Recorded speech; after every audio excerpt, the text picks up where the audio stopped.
ബി.ജെ.പിക്ക് തിരുവനന്തപുരം നഗരസഭ കോർപ്പറേഷൻ ജയിക്കാനായി എന്നതൊഴിച്ചാൽ അവരെ സംബന്ധിച്ചിടത്തോളം കാര്യമായ നേട്ടങ്ങളൊന്നും ഈ തെരഞ്ഞെടുപ്പിൽ നേടുന്നതിന് വേണ്ടി സാധിച്ചില്ല എന്ന് നമുക്ക് കാണാൻ കഴിയും. കഴിഞ്ഞ സ്വയംഭരണ തെരഞ്ഞെടുപ്പിൽ പന്തളം, പാലക്കാട് മുനിസിപ്പാലിറ്റികളിലാണ് ബി.ജെ.പി. ജയിച്ചിരുന്നത്. 2 മുനിസിപ്പാലിറ്റികളിൽ. ശബരിമലയുമായി ബന്ധപ്പെട്ട ഏറ്റവും പ്രധാനപ്പെട്ട ഒരു പ്രദേശം ഉൾക്കൊള്ളുന്നതാണ് ഈ പന്തളം മുനിസിപ്പാലിറ്റി. അവിടെ ഇപ്പോൾ LDF ജയിച്ചിരിക്കുകയാണ്. ശബരിമല ഉൾക്കൊള്ളുന്ന വാർഡ് ഇടതുപക്ഷ ജനാധിപത്യ മുന്നണി ജയിച്ചിരിക്കുകയാണ്. പാലക്കാട് മുനിസിപ്പാലിറ്റി ബി.ജെ.പിയുടെ ഭൂരിപക്ഷം നഷ്ടപ്പെട്ടു. LDFന് സീറ്റ് വർദ്ധിപ്പിക്കാൻ സാധിക്കുകയും ചെയ്തു. മുനിസിപ്പാലിറ്റി മാത്രമല്ല,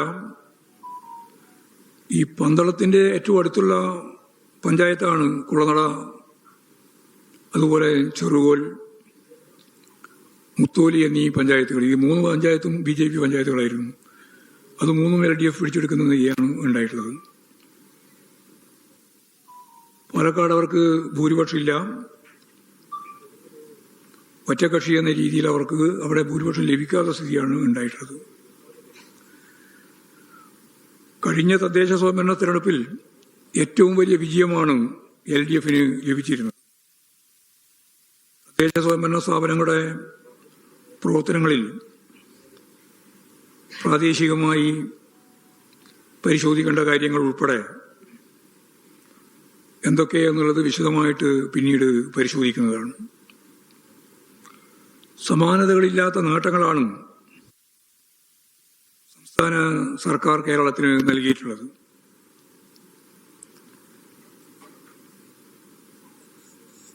എന്നാൽ ഈ നേട്ടങ്ങൾ എന്തുകൊണ്ട് തിരഞ്ഞെടുപ്പിന്റെ ഭാഗമായിട്ട് പ്രതിഫലിച്ചില്ല എന്ന കാര്യവും ഞാൻ നേരത്തെ പറഞ്ഞ പോലെ വിശദമായിട്ട് പരിശോധിക്കേണ്ടതാണ്.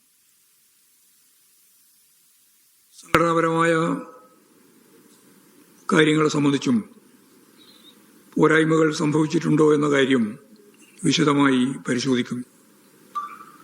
ജനങ്ങളിലേക്ക് കൂടുതൽ ഇറങ്ങിച്ചെന്ന് അവരുടെ കാഴ്ചപ്പാടുകളും ചിന്തകളും മനസ്സിലാക്കിക്കൊണ്ട് കൂടുതൽ ശക്തമായി ഇടപെട്ട് മുന്നോട്ടേക്ക് പോകാനാണ് പാർട്ടി ശ്രമിക്കുക.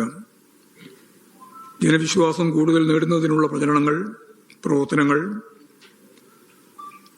സർക്കാർ തലത്തിലും സംഘടനാ തലത്തിലും ഇനിയും ശക്തിയായിട്ട് നടത്തേണ്ടതായിട്ടുണ്ട്.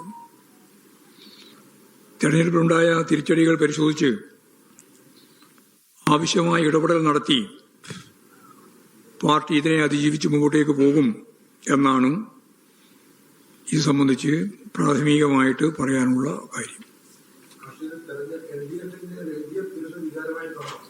LDF വിരുദ്ധ വികാരമാണെങ്കിൽ 7 ജില്ലാ പഞ്ചായത്തൊന്നും ജയിക്കില്ലല്ലോ. നമ്മളിപ്പോൾ ഓരോ പഞ്ചായത്ത്, മുനിസിപ്പാലിറ്റി, കോർപ്പറേഷൻ ഉൾപ്പെടെ ഓരോന്നോരോന്നായിട്ട് പരിശോധിച്ച് നോക്കിയാലേ അതൊക്കെ പറയാൻ സാധിക്കുള്ളൂ.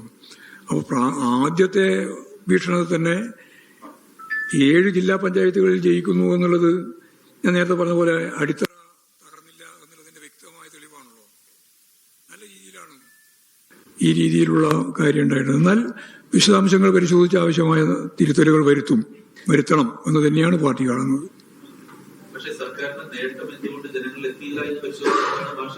അതെ അതെ,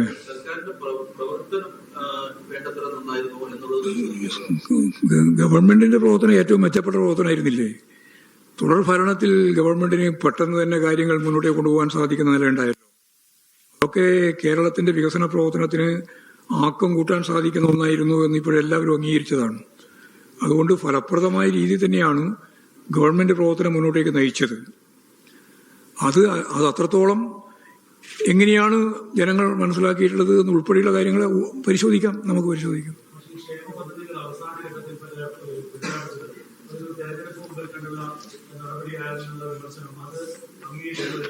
ഇല്ല, അതൊന്നും അംഗീകരിക്കുന്നതൊന്നുമല്ല.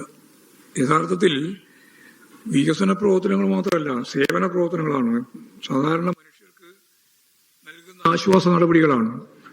അതൊക്കെ സ്വാഭാവികമായിട്ടും അതിന്റെ സാമ്പത്തിക സ്ഥിതി കൂടി വെച്ചുകൊണ്ടല്ലേ നമുക്ക് നിലപാട് സ്വീകരിക്കാനാവുള്ളൂ. അത് ജനങ്ങൾക്ക് നല്ല ധാരണയുണ്ട്. അവർക്ക് ഇന്നേ വരെ 45 ഉറുപ്പികയിൽ നിന്ന് 2000 ഉറുപ്പികയായിട്ട് പെൻഷൻ വർദ്ധിപ്പിച്ചതും സ്ത്രീ ശാക്തീകരണത്തിന്റെ ഭാഗമായിട്ട് സ്ത്രീകൾക്ക് വളരെ ഫലപ്രദമായ രീതിയിലുള്ള ആനുകൂല്യം പ്രഖ്യാപിച്ചതൊക്കെ പ്രകടന പത്രികയിൽ പറഞ്ഞ കാര്യം തന്നെയാണ്. പക്ഷേ അത് സാമ്പത്തിക പരാധീനത കൊണ്ടാണ് അത് നടപ്പിലാക്കാൻ പ്രയാസം വന്നത് എന്നുള്ളതും ജനങ്ങൾ കൃത്യമായിട്ട് മനസ്സിലാക്കുന്നത് തന്നെയാണ്. പക്ഷേ പന്തളം നഗരസഭ പിടിക്കാൻ കഴിഞ്ഞതും കുളനടയും മുത്തോലിയും അടുത്തുള്ള പഞ്ചായത്തുകളൊക്കെ പിടിച്ചെടുക്കാൻ കഴിഞ്ഞതൊക്കെ ശബരിമല ഇമ്പാക്ട് ഉണ്ടാക്കിയിട്ട് സ്ഥാപിക്കാൻ വേണ്ടി മാഷ് പറഞ്ഞാണ്. അല്ല, BJP യുടെ പഞ്ചായത്തുകളാണ് അതൊക്കെ. ആ പഞ്ചായത്തുകളാണ് പോയത്. മുനിസിപ്പാലിറ്റിയും പോയി, പഞ്ചായത്തും പോയി.